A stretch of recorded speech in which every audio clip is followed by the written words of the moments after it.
included ranked choice voting.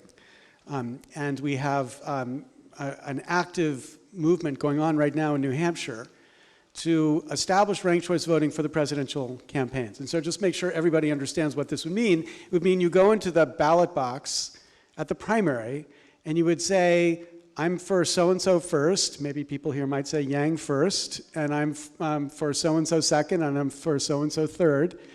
And then if your first choice doesn't happen to get more than 15% of the vote, which is the cutoff to get delegates in New Hampshire, then your second choice would be counted. And if your second choice doesn't get that vote, then your third choice would be counted. And the process, of course, would therefore give us candidates that most Democrats actually are behind, as opposed to giving us a list of candidates, each who gets 10, 20, 30, 40% of the vote. So you've announced your support for this idea.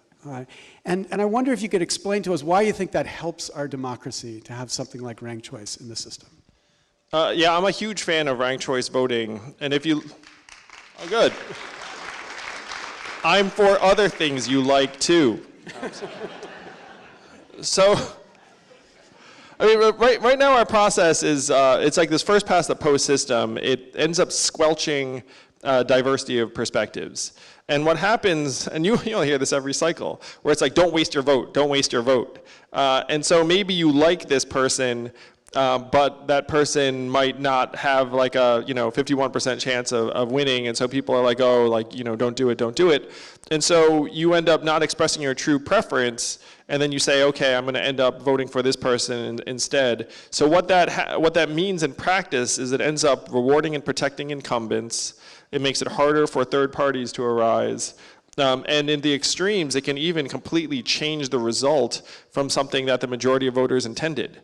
Let's say, for example, Donald Trump in the last cycle, where there was a whole slew of Republicans, and he might have been the last choice of a lot of people who went to other candidates.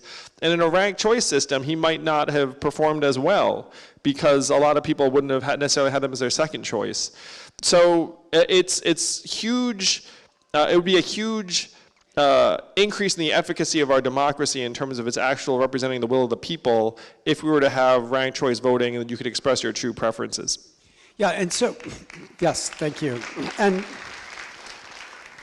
you can feel the dynamic in this race in particular. So take the issue that you champion, UBI, which again is an issue that America has got to think about. I think it's a really important idea that we need more people to talk about. And if you're in a race where ranked choice voting was going to determine who the winner of the election was, other candidates would be eager to engage on the question of UBI, because they would know, even if they're not going to get first choice vote from Andrew Yang supporters, maybe they'll get the second choice or the third choice. So this issue, which is not right now at the center of American debate, becomes all of a sudden relevant because they're eager to wow people who would support you. As opposed to a system where it's first past the post, they're like, okay, this issue is just a fringe issue. There's no reason I need to talk about this issue. So it's oddly a way to bring outside views into the debate, whether or not they ultimately win.